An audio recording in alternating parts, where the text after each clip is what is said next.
Senhor presidente, senhoras senadoras, senhores senadores. Senhor presidente, é oportuno que Vossa Excelência esteja presidindo essa sessão neste momento. Vossa Excelência tem acompanhado, assim como eu, esse debate dessa questão da medida provisória 621, o que o governo chamou ou está chamando o programa de Mais Médicos.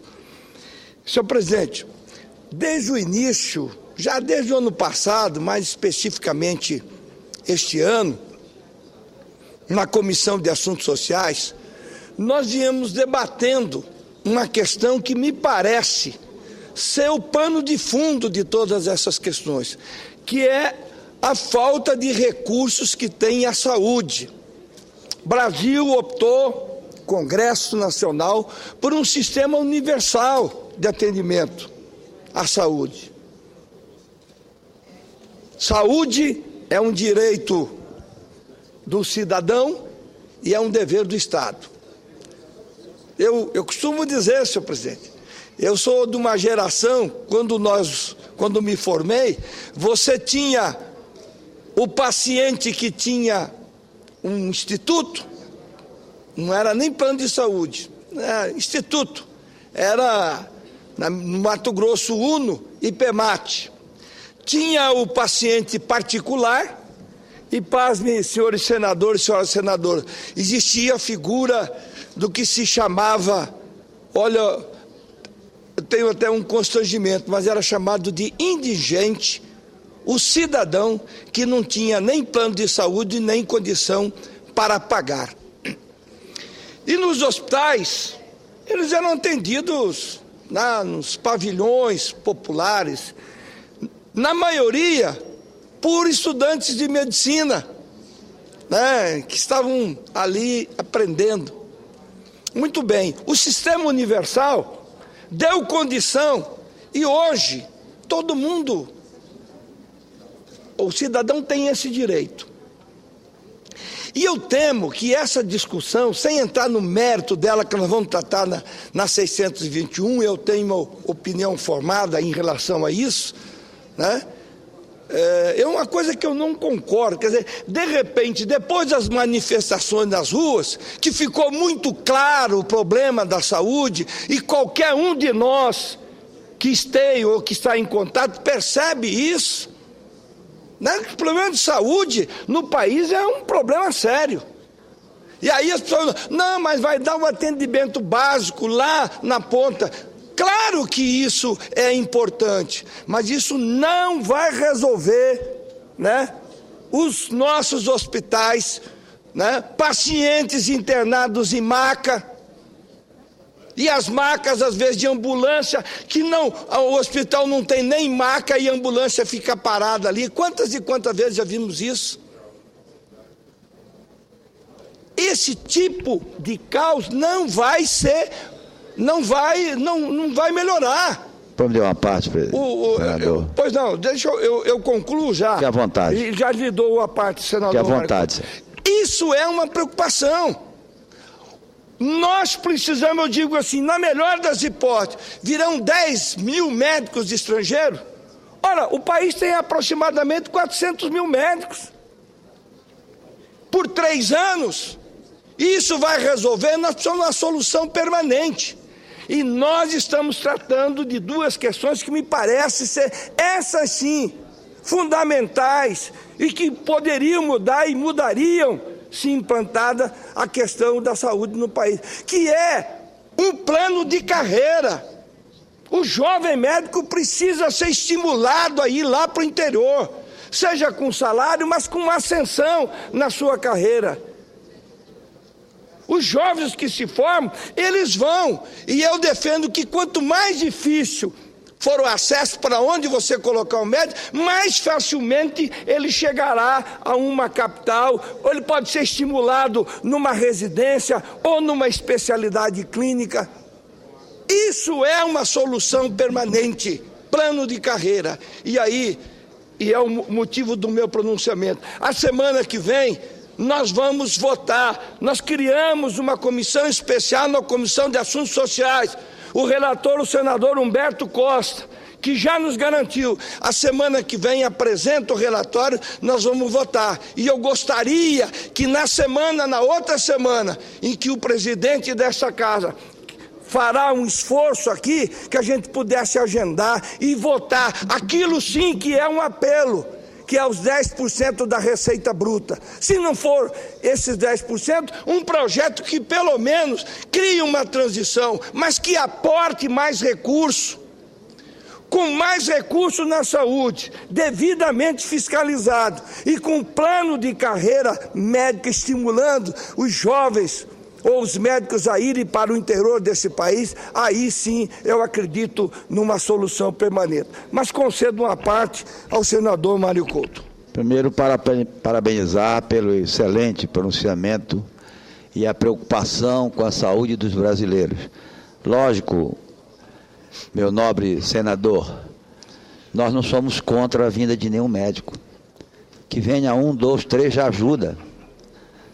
Nós somos contra dizer que essa pequena quantidade de médicos que vai se buscar no exterior, principalmente de Cuba, vai resolver o problema de saúde. É isso que Vossa Excelência, nesta tarde, cita. Nós precisamos de hospitais, nós precisamos de equipamento, nós precisamos de estrutura para que a saúde brasileira melhore. E Vossa Excelência, nesta tarde, brilhantemente, expõe mais uma vez e chama a atenção do governo para que esses fatos imediatistas não possam vir a acontecer exatamente numa área em que não deva acontecer, que é na saúde. Nós não podemos aceitar isso. Parabéns pelo seu pronunciamento. Eu agradeço a parte do senador Mário Couto. E, senhor presidente, eu sou um daqueles que defendo nessa medida provisória, e já disse isso, que as entidades médicas, porque é muito fácil, eu tenho certeza para Vossa Excelência, para mim, para qualquer um outro, irmos e votar sistematicamente contra a medida provisória ou as emendas. Mas eu particularmente defendo que é um momento, é oportuno essa discussão. Vamos melhorar esse texto. Uma coisa, por exemplo, que eu sou inconformado, né? A questão que durante tanto tempo debatido aqui do ato médico e o veto que foi mantido da questão de que é privativo do médico o diagnóstico nosológico e a prescrição. Mas, pelo amor de Deus, se o médico não for privativo do médico, fazer o diagnóstico de uma doença e prescrever, meu Deus do céu, de quem será? Ou quando isso não acontecer e o paciente vier a óbito, quem é que vai dar o atestado de óbito? É umas coisas que não dá para a gente entender. Talvez, na medida provisória, seria o momento de resgatar essa questão também. Porque essa é uma questão que as pessoas não avaliam, mas o mal que isso pode causar a uma população. Eu duvido que uma pessoa com um filho doente vai querer, na hora de fazer o diagnóstico do seu filho, se eles não vão querer o melhor pediatra que puder ter numa cidade. Eu duvido que isso não irá acontecer. Então essas coisas são coisas diferentes. Não, mas e os protocolos do SUS? Mas ninguém está falando disso. Protocolo do SUS, quem faz protocolo é médico. Se tem já doenças como malária, tuberculose, que tem um protocolo de tratamento, é claro que todo mundo pode prescrever e pode orientar o tratamento. Mas essa é uma outra situação. Nós estamos falando de diagnóstico de doenças e a sua prescrição. Eu gostaria, senhor presidente, Vossa Excelência me permitir, conceder uma parte que me honra senador. Muito, desse extraordinário representante do Mato Grosso do Sul, que é o senador Rubens Figueiró. Muito grato a Vossa Excelência, senador Valdir Moca. Vossa Excelência, como tenho dito constantemente, é o senador de maior expressão do meu Estado nesses últimos tempos. Eu tenho a impressão de que o próprio senador Delcídio Amaral concorda com o meu ponto de vista. Mas, senhor senador, além de expressar a minha solidariedade ao pronunciamento de Vossa Excelência, eu gostaria de dizer que acabo de analisar brevemente a proposta orçamentária para o ano que vem.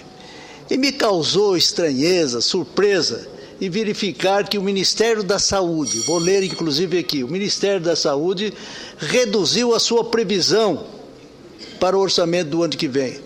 Hoje, para o orçamento desse ano, são 100 bilhões 330 milhões de reais.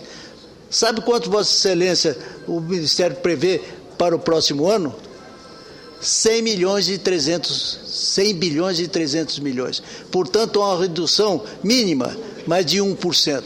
Ora, se o governo está enfatizando o apoio à saúde, através dessas medidas que são tão anunciadas aí, por que ele reduz para o Ministério da Saúde a sua receita, a sua contribuição para atender esse tão magno problema? É uma indagação que eu faço, inclusive colaborando com o discurso de Vossa Excelência, que tem, uma vez mais, a minha solidariedade, os meus aplausos.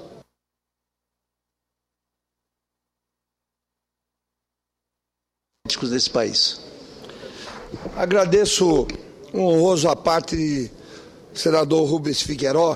E para concluir, senhor presidente, eu concluo dizendo que nessa medida provisória, e tive a oportunidade ontem de dizer, e hoje no plenário da Câmara dos Deputados, é uma sessão onde tem uma assembleia, uma grande discussão. Eu vi vários representantes ali se pronunciarem, os parlamentares, os deputados federais, e eu fico aqui pensando, a minha preocupação é que a gente possa desviar o foco, né? Vamos focar nessa questão. O que a solução permanente, nada contra, e é uma questão de emergência, de urgência. Vamos discutir essa questão dos médicos estrangeiros também, não sou contra. Mas, fundamentalmente, vamos discutir o plano de carreira, essa sim vai permitir a interiorização do médico, e vamos votar, senhores senadores, senhora senadora, vamos dar uma resposta, essa resposta que a população espera desta casa, é votar aquilo que hoje,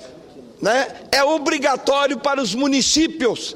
Nenhum município pode investir menos do que 15% da sua receita para a saúde. Os estados, 12% da sua receita. E pasme, o governo federal, que fica com mais de 65% de tudo que se arrecada, melhor dizendo, para aquele que está me ouvindo, de cada R$100 dos impostos recolhidos nos municípios, porque as pessoas trabalham, geram imposto, vivem nos municípios, de cada R$100 de imposto, o governo federal fica com 65. E esse governo federal, que recolhe a maior parte dos impostos, ele não tem nenhuma obrigação, nenhum percentual para